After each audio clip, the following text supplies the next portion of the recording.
तेरी मंद मंद मस्करिया में बलिहारी सावरे, बलिहारी सावरे।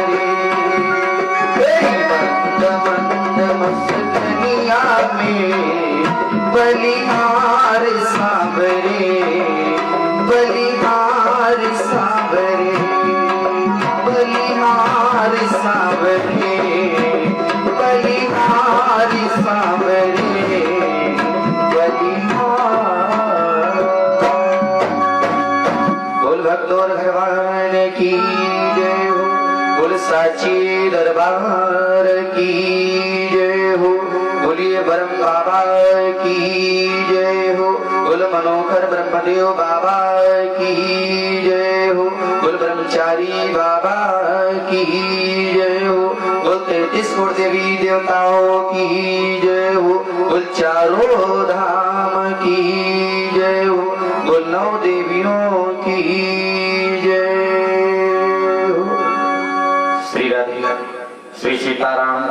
बड़ी सुंदर पावन कथा हम लोग सुनते चले आ रहे हैं। रात्रि कालीन वेला में आप लोगों ने किस प्रकार से भगवान कन्हैया का जन्मोत्सव मनाया। अब आइएगा सीधे डायरेक्ट रामचरितमानस में प्रवेश करते हैं। कथाएं अनन्य हैं, कथाओं का कहीं पर भी अंत नहीं है। कृष्णायन खंड की पावन कथा को छोड़ते हुए डायरेक्ट रामचरितमानस में प्रवेश कर रहे हैं। महाराज श्रृंगी ऋषि का जन्म कब और कैसे हुआ, महाराज श्रृंगी ऋषि किसके पुत्र हैं। आइएगा दोपहर कालीन वेला में छोटा सा प्रसंग श्रवण करें। रात्रि कालीन वेला में बड़ा सुंदर मार्मिक प्रसंग मोर मोरनी की कथा आप लोग श्रवण करेंगे। श्री राधे श्री सीताराम। हरि ओम। बोल गुरुदेव भगवान की जय हो। जयकारा भाई उच्च स्वर में लगाया करो क्यों। अब भैया लोग हमारे तो बड़ा दूर बैठे हैं, आए हैं दरबार में, न जाने किससे मजबूर हैं। कथा चल रही है और भगवान से वो फिर दूर है। क्यों दूरी न बनाओ, चले आओ आप यहाँ पर पांडाल में बैठ जाओ। क्योंकि भगवान कहता है अगर आप हमसे 2 कदम दूर बैठोगे तो हम तुमसे कम से कम 10 कदम दूर बैठेंगे। फिर बुलाओगे तो भगवान आएगा पर थोड़ा समय लगेगा, और जब आएगा तो झटका देके जाएगा, है नहीं। तो इसलिए अगर कोई समस्या हो तो नहीं कह सकते हैं, अगर समस्या न हो तो आकर के बैठ जाओ, महान कृपा होगी। श्री राधे श्री सीताराम। बोल बालाजी महाराज की, बोल साचे दरबार की जय हो। आइएगा बड़ा सुंदर मार्मिक प्रसंग। एक समय की बात है, ये जो श्रृंगी ऋषि हैं, श्रृंगी ऋषि का जन्म कब हुआ और कैसे हुआ, किसके बेटे, ये कथा आप लोग पीछे से सुने। रामचरितमानस आगे बढ़ चुकी है कथा, हम पीछे से सुना रहे हैं। श्री राधे। ये कथाएं आप लोगों को पहली बात तो कोई कथावाचक गहरी कथाएं सुनाता ही नहीं। गोपाल भैया जी ने जितनी गहराई से कथा सुनाई है रामचरितमानस से कभी किसी ने नहीं सुनाया होगा। सब राम विवाह राम गौना बंसी बंसी रहा किनारे करते रहे। हाँ आइएगा, ये गुड़ कथाएं हैं और इन कथाओं के अंदर का रहस्य देखें। ये श्रृंगी ऋषि कौन है और इसका वर्णन वाल्मीकि रामायण में आया है। वाल्मीकि रामायण में 9वें स्कंद में दर्शाया गया है। और हमारे व्यास जी ने जो है अपनी भाषा में इसे राधे श्याम तर्ज, महाभारत तर्ज, अनेकों प्रकार से फिल्मी तर्ज, आधा तर्ज, न जाने कौन कौन सी तर्जों में विभाजित कर दिया है। आइएगा सुनिएगा। ये श्रृंगी ऋषि का जन्म कब और कैसे होता है, किसके पुत्र हैं, ध्यान दें। कि नारायण पुत्र हुए कश्यप, कश्यप के पुत्र भी मांडव हुए।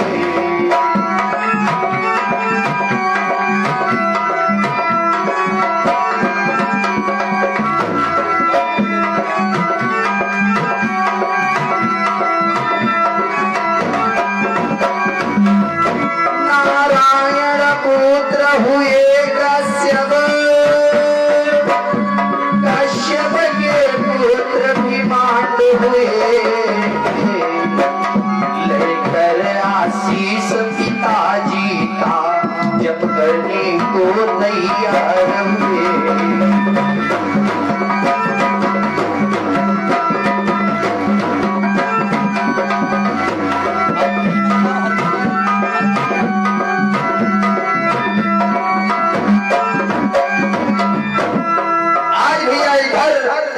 नारायण पुत्र कश्यप हुए और कश्यप के पुत्र भीमांड हुए।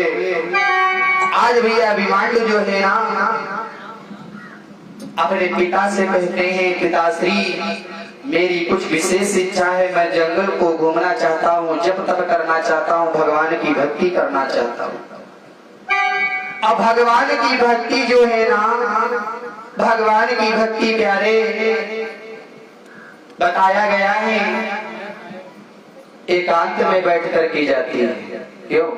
गृहस्थ आश्रम से अगर आप जुड़े हैं, भगवान की भक्ति कर रहे हैं, लल्ला आया सूसू करके चला गया, सब अछूत हो गया, जूठन पड़ी है, चाहे जितना साफ सफाई रखो फिर भी मलमूत्र सब कुछ जो है पास में रहता है।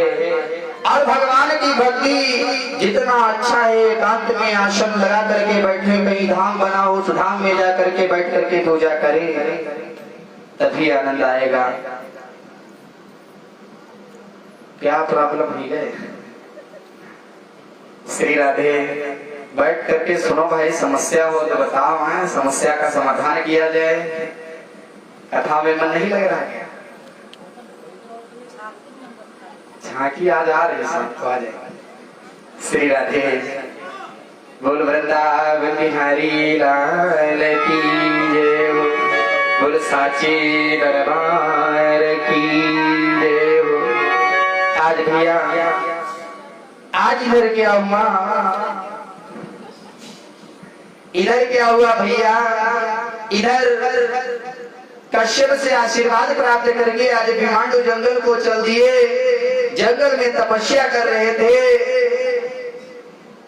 और भैया जिस समय जंगल में तपस्या करने के लिए पहुंचे, बढ़िया बरगद का वृक्ष था, अब बैठ गए हैं वृक्ष के नीचे बढ़िया आसन लगा करके। ओम श्री कृष्णं वासुदेवाय नमः, ओम श्री कृष्णं वासुदेवाय नमः। इतने में भैया इंद्रदेव का सिंहासन जगमगाने लगा।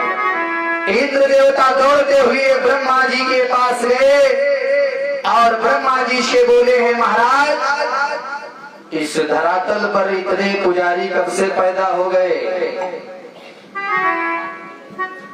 कोई उपाय है तुम्हारे पास? ये तो अब तो देवलोक को जीतना चाहता है, ये ब्राह्मण वंश का रहने वाला कश्यप का भीमांड का जो है, एक कश्यप का पुत्र भीमांड है, इसके बाबा का नाम नारायण है। अरे तो देवलोक को जीतना चाहता है। क्यों? ना ये जो है श्रृंगी ऋषि की जन्म की गाथा भैया, आज जन्म कैसे होगा ध्यान देंगे। इधर इंद्र ने विचार किया अब तो सब कुछ गड़बड़ हो जाएगा। ब्रह्मा जी ने कुछ नहीं बताया, ब्रह्मा जी कहने लगे तो भक्त ही, भक्तों का काम होता है भगवान की भक्ति करना, और भगवान की भक्ति करना अति उत्तम बताया गया है। भक्ति में ही शक्ति है, आत्मा में ही परमात्मा है। लेकिन भैया ये देवताओं में जो है इंद्र को नहीं देखा गया। इंद्र ने विचार किया और उर्वशी को बुलाया है। उर्वशी, रंभा, मेनका ये तीनों जो है वैश्याएं थी। इन वैश्याओं में सबसे सुंदर उर्वशी थी। उर्वशी को बुलाया और बोले हैं जाओ 16 श्रृंगार करके महाराज भीमांडु की तपस्या को भंग कर दो। आज भैया उर्वशी महाराज की जो है आज्ञा पाती है। बड़ा सुंदर भाव बताया गया है। महाराज के चरणों में प्रणाम किया। महाराज से बोली है महाराज अरे भूतल है वहां पर मैं जाऊंगी और तुम्हें पता है ना जाने कैसे कैसे लोग धरती पर रहते हैं, वहां हमें नहीं जाना चाहिए। ना जाने मेरे साथ में क्या दुष्प्रभाव हो, मैं इस देवलोक को छोड़ करके नहीं जाऊंगी। इधर क्या हुआ, इधर भैया इंद्र जो है बहुत प्रयास करते हैं कि ऋषिवर ने घोर तपस्या की तो इंद्रदेव घबराया है।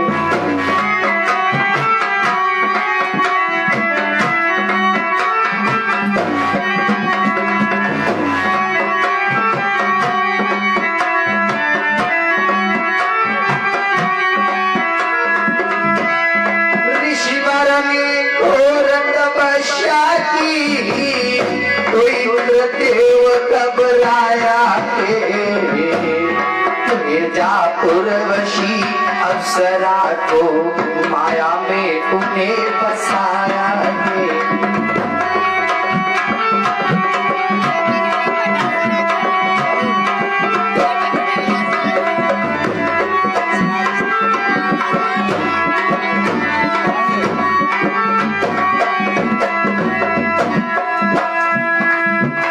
ऋषिवर ने घोर तपस्या की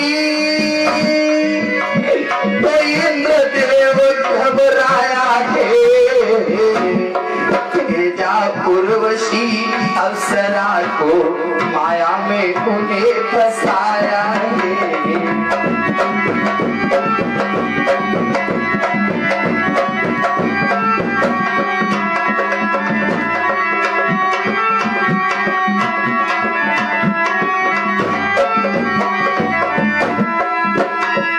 आज भैया क्या हुआ, भजन की डिमांड है, भजन सुनाया जाएगा। दिल की कोठरिया साफ नहीं, ऊपर से नहाए क्या हुआ। जब खेत चिड़ैया चुन गई तब डंडा हिलाए क्या हुआ। अच्छी बात है, भजन सुनाया जाएगा। थोड़ा कथा को आगे बढ़ा लेने दो। आज इधर भैया आप ट्रैक्टर वैसा दिल की कोठरिया में सब इनका मन अंत है, तन अंत है। हमारे ढोलक मास्टर बता रहे थे, दादा ऑपरेटर का मनवा अंत लागल बानी। तो हमने कहा ठीक बा, मनवा में हम फिर फूंक डाल देंगे, मनवा सब केंद्रित हो जाएगा। क्यों एकदम से सब सही हो जाएगा। भगवान से भक्ति जब भगवान की जहाँ पर हो, भगवान से मन को लगा लो। मैं सत्य बताता हूँ, कहीं पर भटकने की जरूरत नहीं, कहीं पर भी मन आपका नहीं जाएगा। बोल साची दरबार की, बोल राघवेंद्र सरकार की। आज भैया इधर क्या हुआ, इधर भैया आज जब महाराज ने भेजा है उर्वशी को 16 श्रृंगार करके, उर्वशी महाराज भीमांडु के पास पहुंची। पायल की झनकार, चूड़ी की झनकार महाराज के कानों में तेरी, महाराज की आंखें खुली, धाम से माला कंठी और छूट। बोल भगदौर भगवान की जय। महाराज ने देखा ये विश्व सुंदरी हमारे पास में खड़ी है। ये सुंदरी बताओ तुम्हारा क्या नाम है, कहाँ की रहने वाली हो, कहाँ तुम्हारा धाम है। आज जो है उर्वशी अप्सरा कहने लगी, मैं देवलोक से आई हूँ, मैं इंद्र पर हूँ। आज जब इस प्रकार से बताया तो भैया आज विमांड की बुद्धि चकरा गई और विमांड कहने लगे, आओ हमारे पास में आकर के बैठो, तुमसे मैं कुछ बातें करना चाहता हूँ। बातों पर बातें बढ़ती गई, महाराज की बुद्धि भंग हो गई। ऐसा बुद्धि चकरा गई प्यारे, ऐसा बुद्धि चकरा गई जिसका कोई जवाब नहीं। फिर क्या हुआ, बड़ा सुंदर मार्मिक प्रसंग दिया गया है वाल्मीकि रामायण में। ध्यान दे कि ऋषिवर और उर्वशी ने मिलकर नित नूतन नए विहार किए।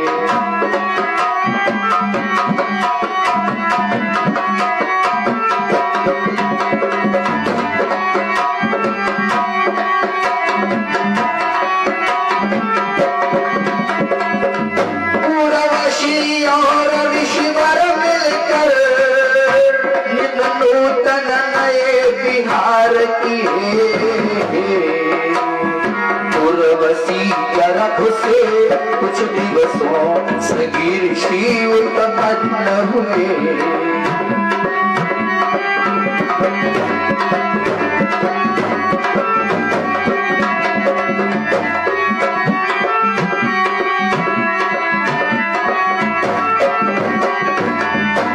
आज भैया जो है महाराज उर्वशी के शादी में भी तो नूतन नए बिहार किए और उर्वशी के साथ में बढ़िया प्रेम प्रसंग दर्शाया।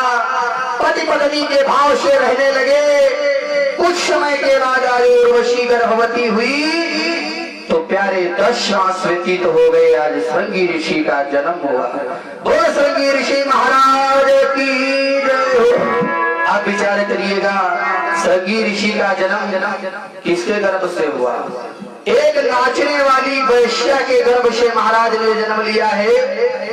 आज भैया जब श्रृंगी ऋषि का जन्म हुआ तो ब्रह्मांडों ने विचार किया, अब तो ये पुत्र का जन्म हो गया है, मैं घर को जाऊंगा, मुंह कैसे दिखाऊंगा?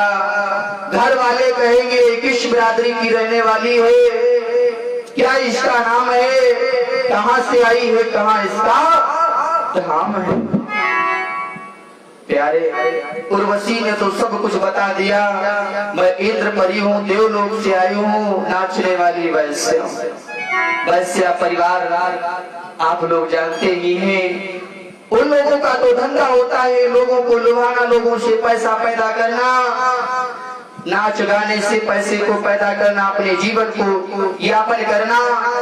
महाराज भीमांडो एकांत में बैठे हैं, विचार कर रहे थे बालक जब बड़ा होगा तो एक दिन मेरा नाम रोशन करेगा।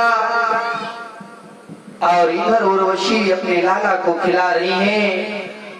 बड़ा सुंदर भाव आया है कि खेलेगा लालन अपना मेरे फुटबॉल से, खेलेगा लालन मेरा मेरे फुटबॉल से।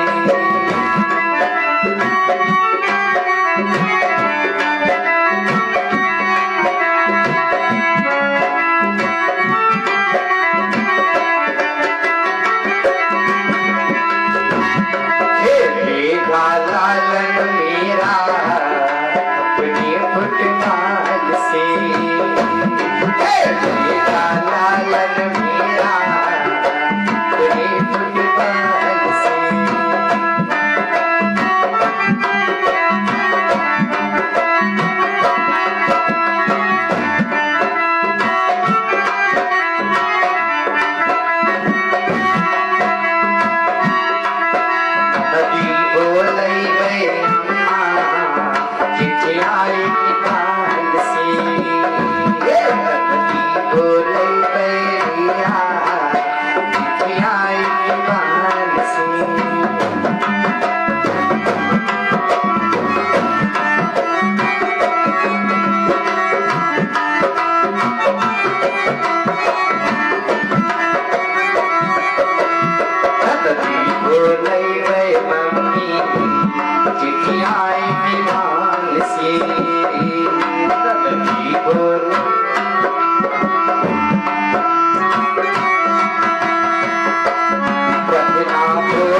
भैया मारुति कार से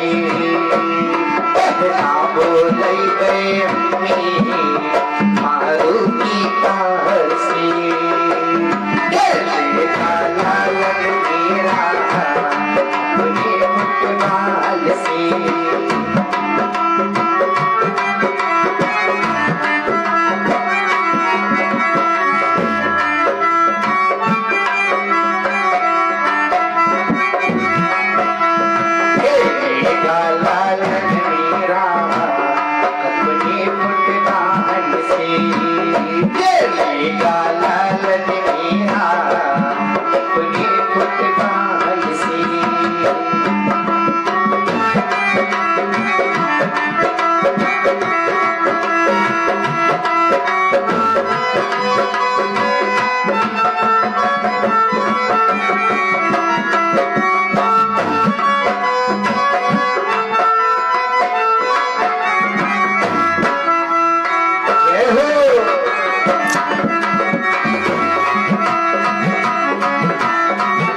मेरा अपने फुटबॉल से।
भगवान की जय हो, बोले सच्ची दरबार की जय हो।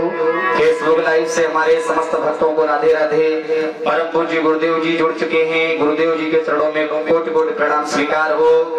राम जी वाजपेयी दादाजी के चरणों में कोटि कोटि प्रणाम स्वीकार हो। समस्त भक्तों को राधे राधे, सीताराम। आइएगा भैया, इस प्रकार कथा से ध्यान दे, थोड़ा मुश्किल से 10 मिनट में कथा भी खींच रहे हैं। अब ये जो भैया जन्म हुआ श्रृंगी ऋषि महाराज का, तो श्रृंगी ऋषि महाराज का जन्मोत्सव मनाया जा रहा है। हाँ, लई आओ लई आओ लई आओ। अच्छा, ये सोहर के लिए है। गजब गजब, 10 रुपए में सोहर का काम चलाए। अच्छा अच्छा, बोल वृंदावन बिहारी लाल की जय हो। दिल्ली सोहर के रुपया पकड़ाए दिल्ली कन्हैया जी का, देखो जमाना देखो। श्री राधे, श्री सीताराम। आज भैया इधर क्या हुआ, इधर भैया महाराज श्रृंगी ऋषि का जब जन्म हो गया, तो आज भैया इंद्र से नहीं रहा गया। इंद्र ने देखा अब तो मेरा काम हो गया है। नगर में, शहर में, क्षेत्र में पूरे डंका पिटवा दिया गया। मेरी विजय हो गई है, मैं विजय को प्राप्त हुआ हूँ। आज खूब घमासान शराब पिलाई जा रही है। फ्री मैया पियो, मुफ्त मैया भैया आराम से मदिरा पियो। उर्वशी ब्रह्मा मेनका, उर्वशी तो वहाँ है, लेकिन ब्रह्मा मेनका को बुलाया नृत्य करने के लिए, और उर्वशी को भी बुलाया है। कहा जब तक उर्वशी नहीं आएगी तब तक नृत्य नहीं होगा। अब इस प्रकार से जब जिद किया है, तो उर्वशी को तुरंत तत्काल कर्म के पास गए और कर्म से कहा इसका पन्ना तुरंत फाड़ दो। कर्म ने झाम से पन्ने को फाड़ दिया और उर्वशी वहां से सीधे स्वर्गलोक को पहुंची। आज इंद्र के दरबार में बड़ा सुंदर भाव बताया गया है कि उर्वशी सिधारी स्वर्ग लोग ऋषिवर तब क्रोध दिखाते हैं।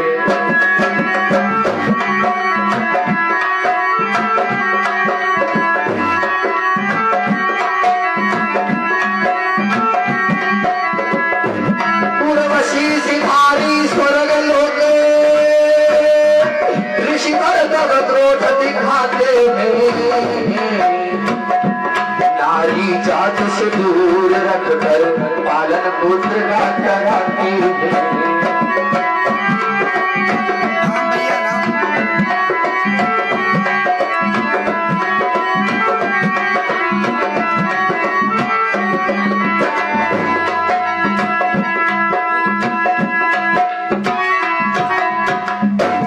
भैया ये चल नहीं रहा, कूलर गर्म लग रहा, यहाँ तक थोड़ा कष्ट के लिए खेद है, इसको ले लीजिए, महान कृपा होगी।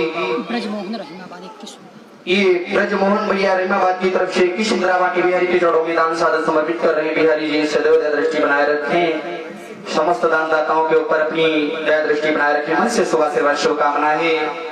दान भगवान के चरणों में 10 मांस लेना चाहिए। चलता है फिर बंद हो जाता है, क्यों बंद होता है? देखा करो भाई, इधर उधर क्या है, मनवा तुम्हारा कहाँ चला जाता है? हाँ तो मोड़े ना दिया करो, पता ही जल्दी लगाए दो। हाँ ठीक, श्री राधे, न कष्ट ना करो, बैठ जाओ। श्री राधे, श्री सीताराम, बोल वृंदावन बिहारी लाल की जय हो, बोल साचे दरबार की जय हो। आज उर्वशी स्वर्ग लोक को पहुंच गई भैया। आज इधर क्या हुआ, उर्वशी जब स्वर्ग लोक को पहुंची है प्यारे, तो आज जो है बालक हाथ में महाराज लेकर के बैठे हैं। हाय हाय सुनाए देव, सुनाए दे, बिना सुनाए ना जीवो का है परेशान हो। हाँ तो खाना बने हो जाए, खाना बनाए दो फिर बाद में शाम में सुन ले। और कहा है भाई, अभी तो आज से आवाज तो चले नहीं जाएंगे, आज कल परसों भी तो 3 दिन है, भजन एक से एक सुनाए जाएंगे, लेकिन कथा के बीच में नहीं अच्छा लगता है ना। इधर क्या हुआ, इधर भैया अभिमान्यु जो है महाराज श्रृंगी ऋषि को गोद में लेकर के बैठे हैं बेचारे, और उर्वशी स्वर्ग लोक को पहुंच गई। और जब उर्वशी स्वर्ग लोक को पहुंची है तो भैया आज उस लल्ले का लालन पालन महाराज जो है कर रहे हैं। अब महाराज ने विचार किया, स्त्रियों की परछाई तक नहीं पड़ने देंगे, अपने धाम को नहीं जाएंगे, इसी जंगल में जो अपना जीवन गुजार लेंगे। और अगर मैं घर को गया तो मेरे घर वाले मुझे बेदखल कर देंगे, इस धन दौलत से प्रॉपर्टी से मुझे अलग कर देंगे।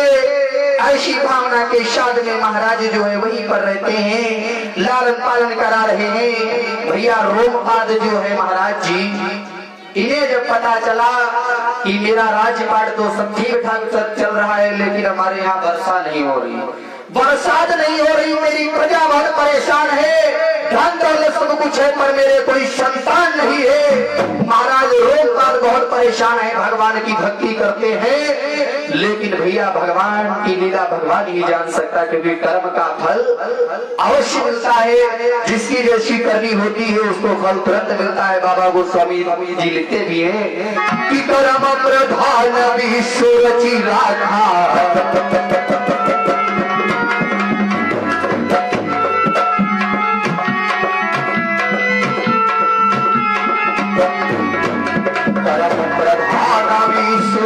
राधा जो जस करी सो तस फल चाखा।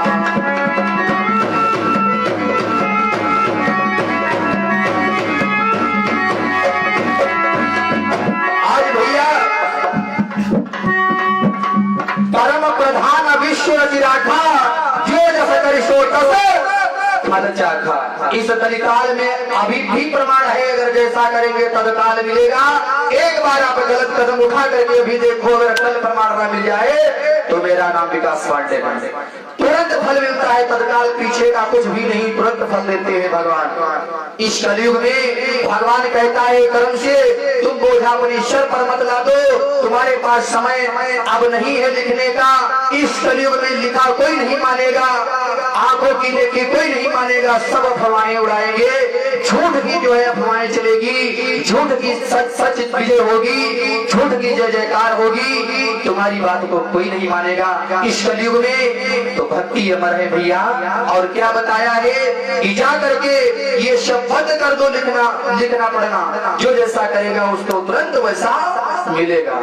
आज के समय में कौन 60 साल 50 साल चलता है बताओ? पुराने लोग भले खींच चल गए 50 60 70, नए लोग 40 45 खींच अगर 45 चलिए, अगर कृपा हुई है तो 50 चलिए, नहीं तो 20 चले जाते। माता जी ऐसी बात है ना, इस कलयुग में इतना अत्याचार बढ़ रहा है, एक दूसरे की निंदा करना, एक दूसरे की बुराई करना, एक दूसरे की अवहेलना करना, एक दूसरे के ऊपर झूठ की जो है थप्पियां लगाना, और अपने जो है वंश को बर्बाद करना, ऐसी परंपराएं हर कुल में हर वंश में चल रही है। तो कौन सा वंश जो है सही है बताओ? इस कथा के माध्यम से आपको शिक्षा मिल रही है। महाराज अभिमान्यु ने जो है तपस्या की, और ब्राह्मण वंश के रहने वाले श्रृंगी ऋषि को कैसे जन्म लिया, एक नाचने वाली वैश्या के साथ में विवाह किया, गंधर्व विवाह करके श्रृंगी ऋषि को उत्पन्न किया। वैश्या का जो है ब्राह्मण वंश से नाता जुड़ गया। आप बताओ ब्राह्मण कुल में दादा दाग लग गया या नहीं? बहुत बड़ा दाग लग गया ब्राह्मण कुल में। आज इधर रोमपाल बहुत परेशान है। इधर महाराज दशरथ के यहाँ शांता बिटिया का जन्म हुआ था, तो महाराज ने जो है बड़ा धूमधाम के साथ में कन्या भोज का महोत्सव रखा।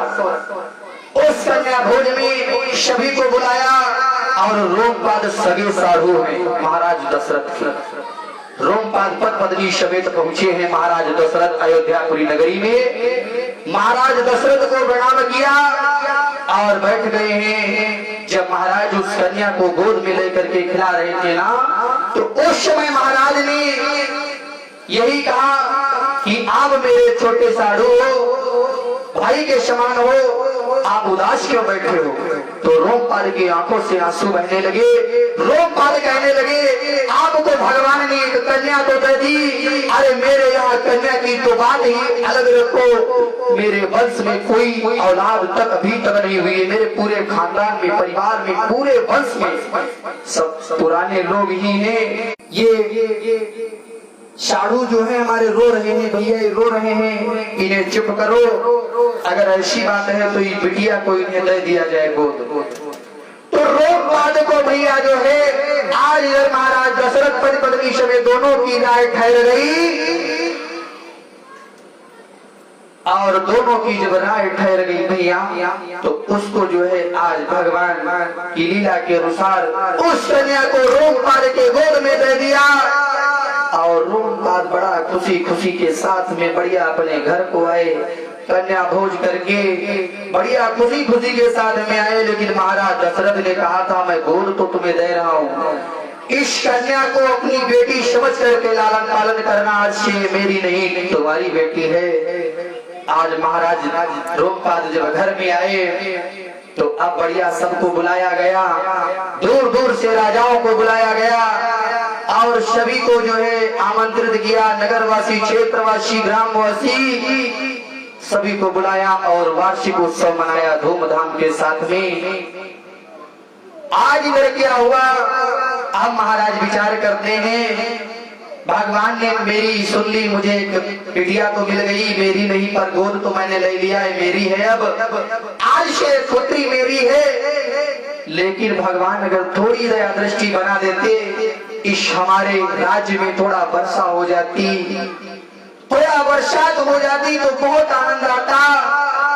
हमारी प्रजा बहुत परेशान है। महाराज ने इस प्रकार से सोच रहे थे तो सभी मंत्रियों ने विचार किया कि जाकर के ब्राह्मणों से राय लो और उन्हीं के द्वारा कोई ना कोई मार्ग अवश्य आपको मिलेगा।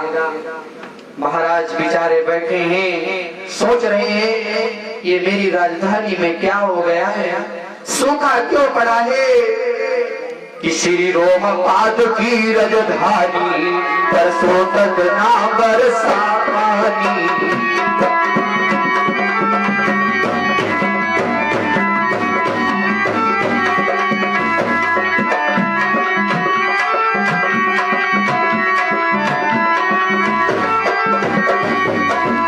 श्री रोमपाद की राजधानी बरसों तक ना बरसा पानी, सूखा पड़ गया राज्य में फिर राजा तो हुई अति हैरानी।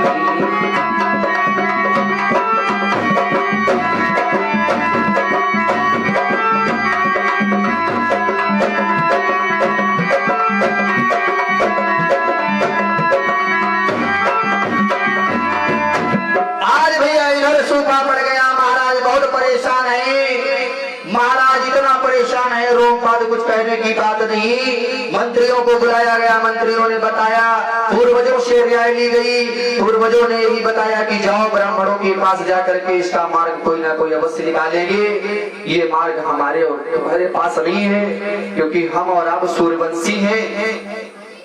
जाओ लंकापुरी में जाओ, लंका नगरी में रावण रहता है, रावण से जाकर के पूछो, ब्राह्मणों से अच्छे अच्छे विद्वानों से जाकर के पूछो, वही तुम्हें जो है मार्ग बताएंगे।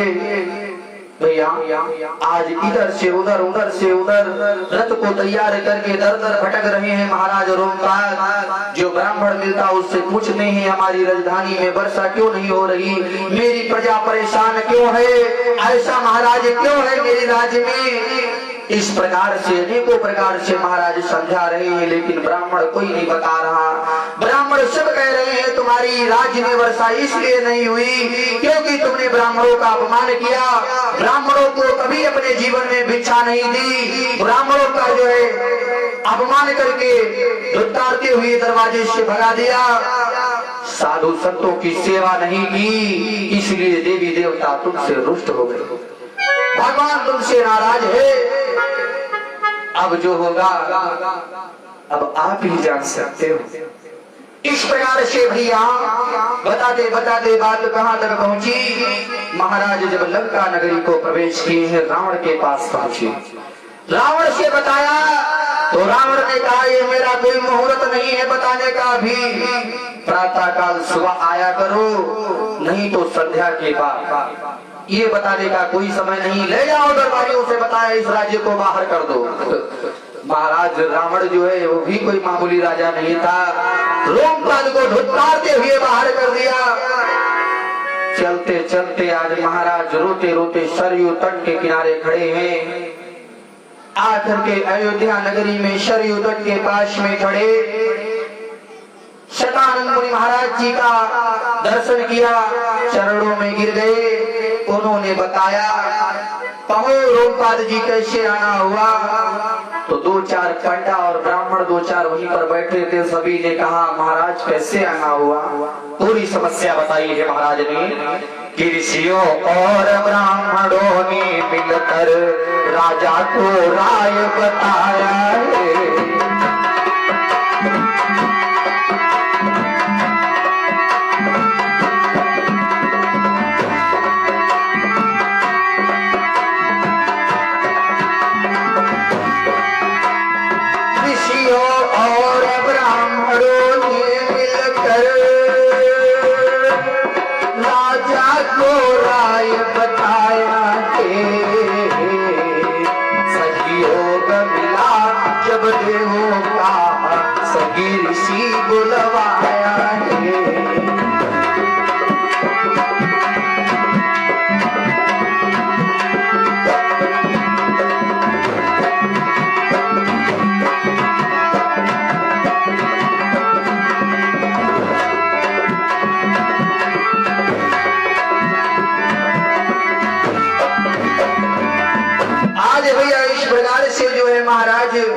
ब्राह्मणों ने बड़ा सुंदर मार्ग बताया कि जाओ यहाँ से आप कंचनपुर नगर प्रस्थान करो, ठीक यमुना नदी के किनारे 100 मीटर के पास बरगद के वृक्ष के पास में भीमांडु और उसका पुत्र सरंगी ऋषि रहता है, जाकर के सरंगी ऋषि को बुलाओ और सरंगी ऋषि के द्वारा अपने यहाँ गरुड़ महाराज की यज्ञ करवाओ, गरुड़ देवता प्रसन्न होंगे तभी आपके यहाँ वर्षा होगी।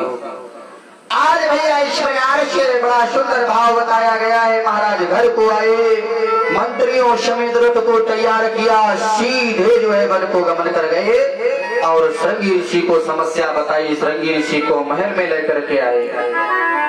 सरंगी ऋषि जो ही पग महाराज ने धरा है भैया कि सरंगी ऋषि आए राजधानी, वर्षा हुई अति भारी है।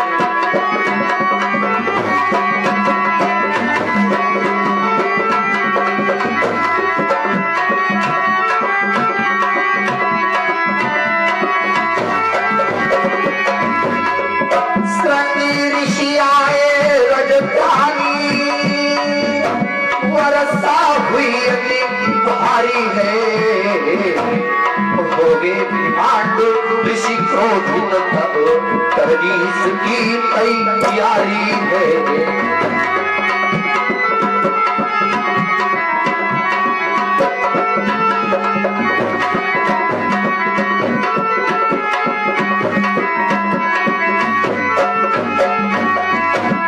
आज भैया आज इधर क्या हुआ दादा, सरंगी ऋषि जब पहुंचे तो महाराज सरंगी ऋषि जो ही पैर रखा है घमासान वर्षा हुई, जोरों के साथ में घमासान वर्षा हुई प्यारे। और जब जल का भराव ज्यादा हो गया क्षेत्र में तो क्या कहने की बात, महाराज बड़ा खुश हुए। प्रजा महाराज की जयकार लगा रही है, महाराज रोमपाद की जय हो, महाराज रोमपाद की जय हो। आज महाराज की हर जगह पर जय जय हो रही है। आज इधर भैया इधर क्या हुआ, विमानों ने विचार किया मेरे होते हुए मुझे बताया भी नहीं गया और मेरे बेटे संगी ऋषि को यहाँ से निमंत्रण में बुला करके रोमपाद ले गए। कौन सा फंक्शन रखा गया है वहाँ पर, विमान ऋषि तत्काल में जो है उसका पता लगाने के लिए उनके साधु महाराज दशरथ के पास में पहुंचे। महाराज दशरथ के पास में गए, महाराज दशरथ की जय हो। महाराज दशरथ ने बताया क्या हुआ भाई, विमांडु कैसे आना हुआ। विमांडु कहने लगे मेरे बेटे को जो है तुम्हारे साधु जबरदस्ती लेकर के गए हैं, जिसका नाम श्रृंगी ऋषि।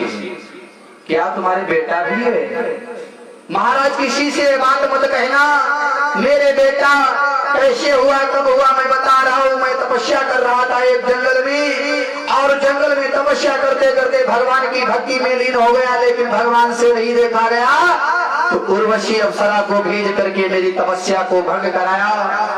उसके माया मोह के चक्कर में पड़ करके महाराज मैंने गंधर्व विवाह किया और उसी उर्वशी नाचने वाली वैश्या के गर्भ से मेरे पुत्र हुआ, जिसका नाम श्रृंगी ऋषि है। मेरे घर वालों को नहीं पता है महाराज, ये बात किसी को ना बताना। अब महाराज दशरथ ने विचार किया ऐसे कुल कलंकी, ऐसे जिनके कुल पर दाग लग गया हो, ऐसे ब्राह्मणों को घर में बुला करके चौरों का चौरों तक पान करने वाला मेरा साधु, अरे उसने तो ये गलत किया है, उसे तो ऐसा नहीं करना चाहिए था।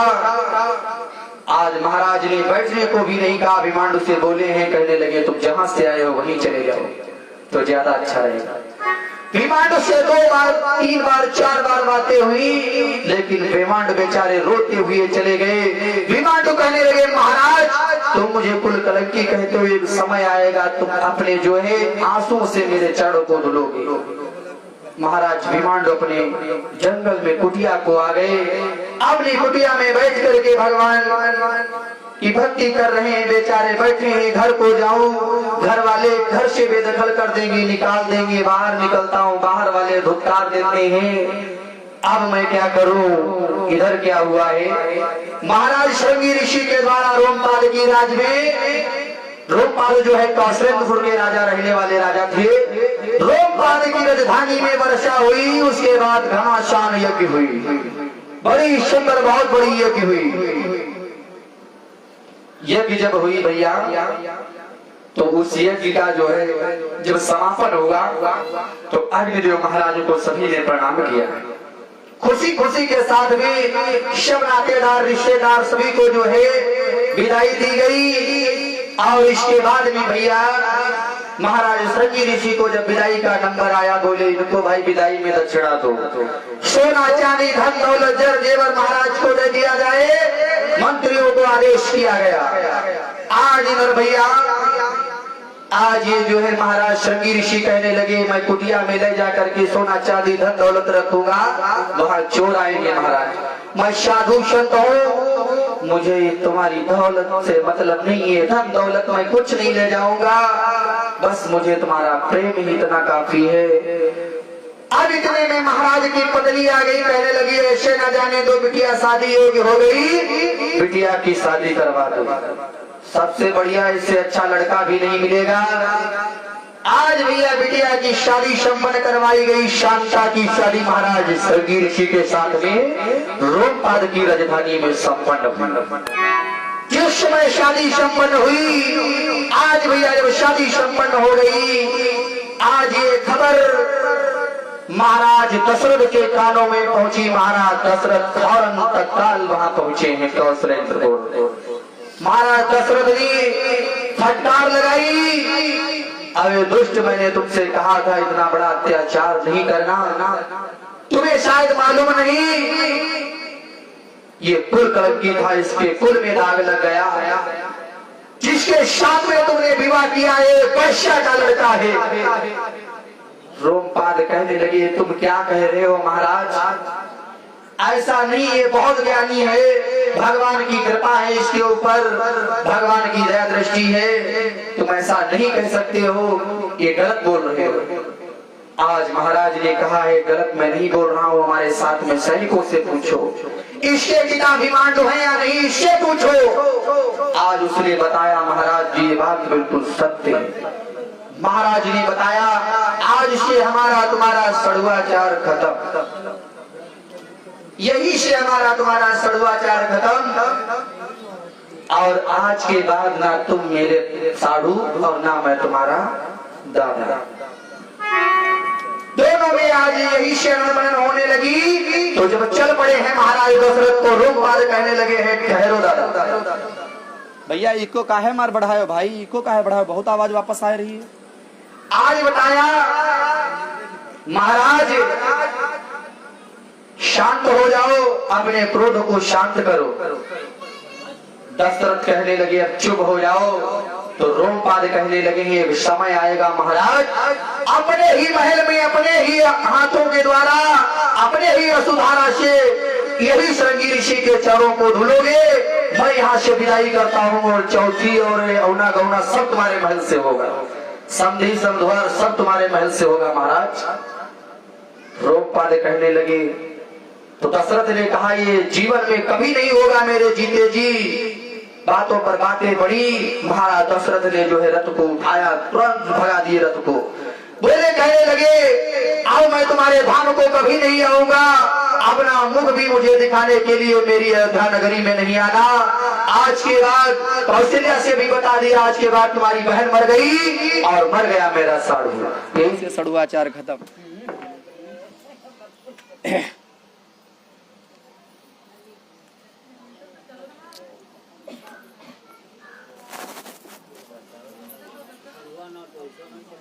क्या हुआ? हैंडल लगाया हो?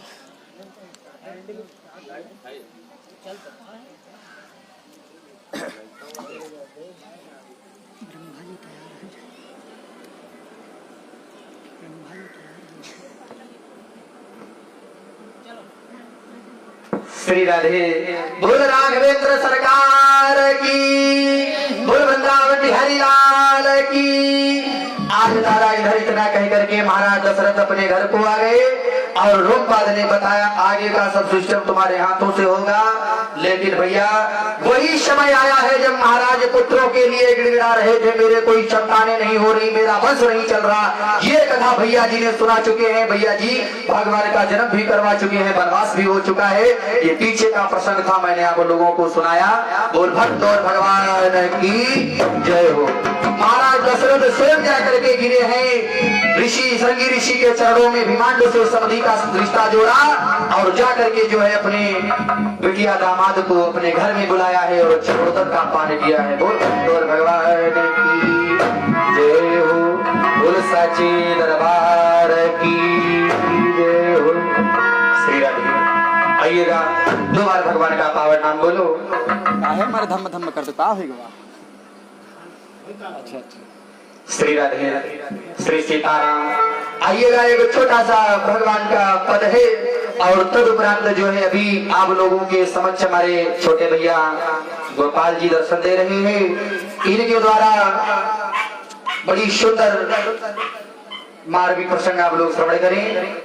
और जैसा कि आप लोगों को अवगत कराया गया, 4 तारीख को हमारे परम पूज्य अंतरराष्ट्रीय साधना चैनल प्रवक्ता पंडित सुरेश चंद्र अवस्थी जी का आगमन होगा। ठीक 4 तारीख को सायकालीन वेला में अंतरराष्ट्रीय कथावाचक साधना चैनल प्रवक्ता पंडित सुरेश चंद्र अवस्थी परम पूज्य सम्मानीय हमारे गुरुदेव जी भगवान का आगमन होगा। आप लोग भारी से भारी संख्या में आए और गुरुदेव भगवान का आशीर्वाद प्राप्त करके अपने मनोबल को कृतार्थ करें। श्री राधे श्री सीताराम। आइएगा, एक छोटा सा भजन है। इस भजन के बोल और ये भजन किस जगह पर बोला गया है, किस जगह पर सुनाया गया है। एक समय जब हनुमान जी और भैया भरत से मिलाप हुआ है कि मेरे भैया राम लखन और मेरी सीता भाभी कैसी हैं। भैया क्या बोले हैं कि श्री राम से कह देना एक बात अकेले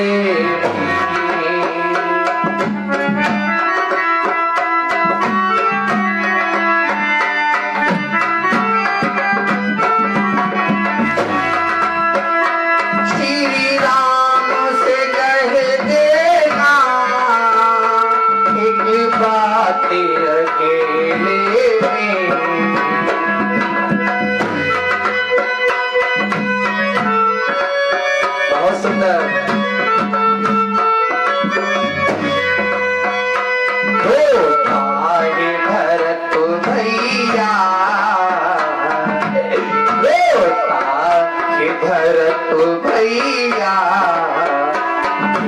रात अकेले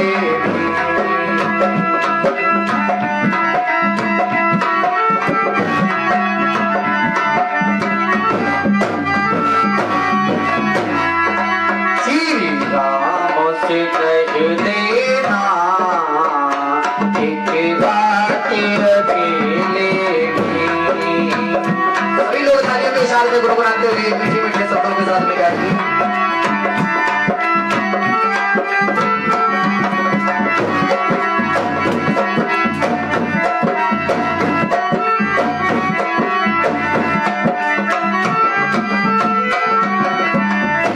श्री राम से कह देना एक बात अकेले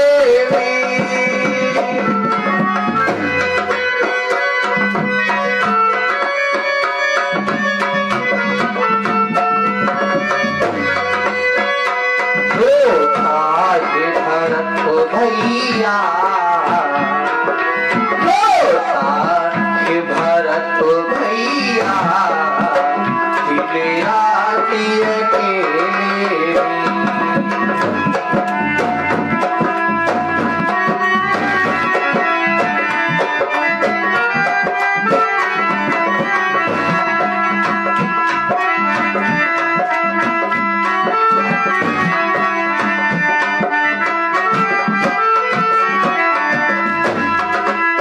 क्या बोले हैं वनवासी गए वनों में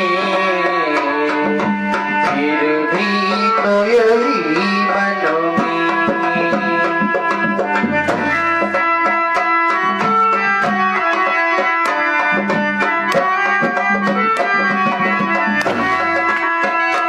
वनवासी गए वनों में फिर भी तो यही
भरत भैया दिन रात अकेले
अकेले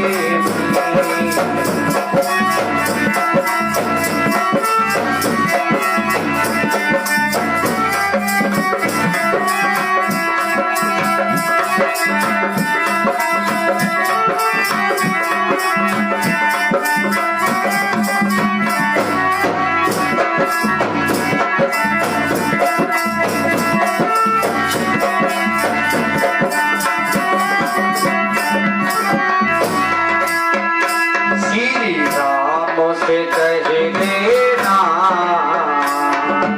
एक बात अकेले में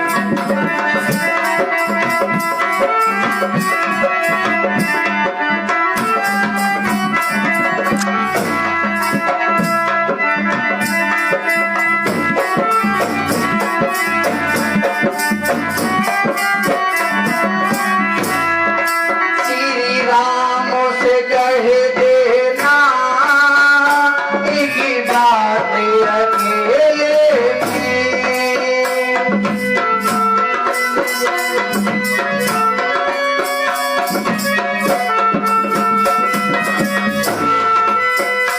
रोता है भरत भैया रोता है भरत भैया दिन रात अकेले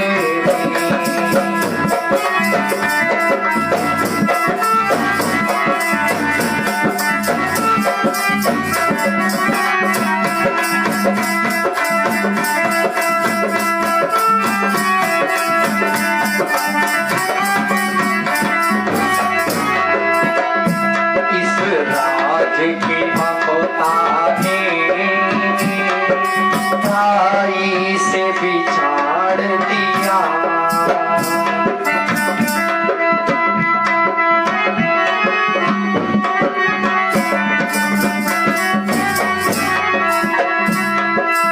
इस राज की ममता ने भाई से बिछाड़ दिया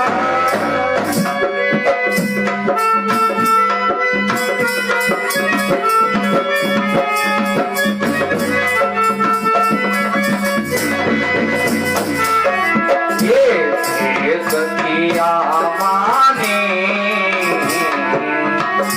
ये भेद किया माने भाई सब तेरे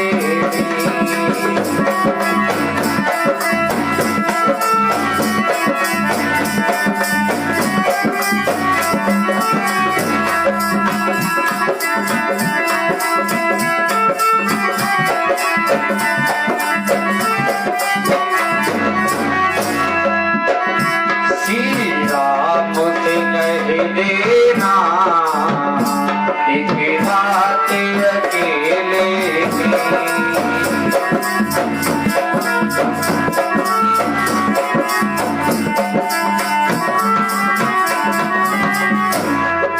श्री राम से कह देना एक बात अकेले में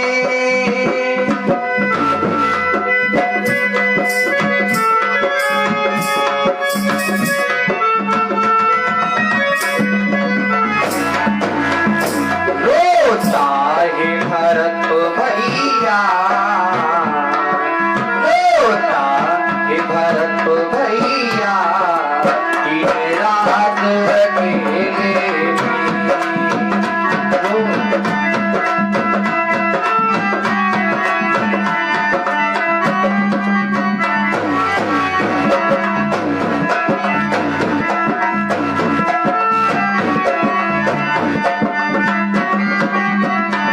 और अंतिम लाइन में चलते चलते बताया है हनुमान जी से हनुमान से क्या बोले हैं हे लक्ष्मण बड़ भागी मरता प्रभु चरणों में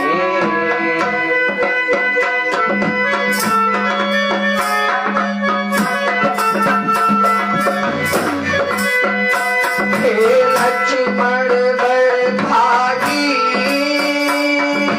मरता प्रभु चरण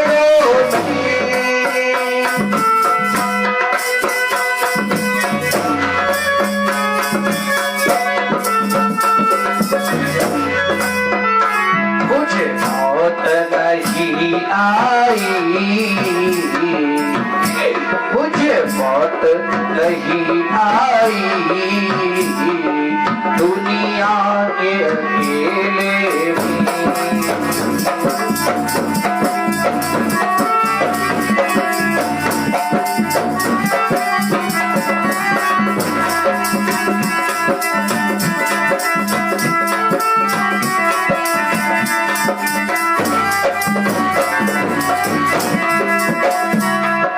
श्री राम से कह देना एक बात अकेले में।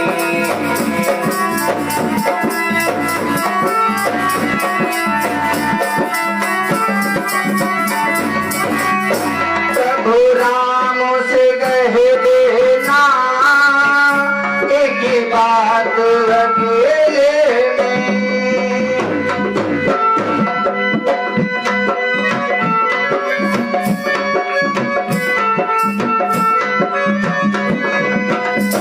रोता है भरत भैया दिन रात अकेले में। रोता है भरत भैया दिन रात अकेले में। रोता है भरत भैया दिन रात अकेले में। बोल सिया रामचंद्र भगवान की, बोल राघवेंद्र सरकार की। जयकारा उच्च स्वर में सभी लोग लगाएंगे, दादा लोग, बाबा लोग, सभी लगे उच्च स्वर में जयकारा लगाओ। बोल मनोहर ब्रह्मदेव बाबा की, बोल साचे दरबार की, बोल भगवती मैया की, बोल हनुमंत बलवंत लाल की, बोल बालाजी महाराज की, बोल इष्टदेव भगवान की।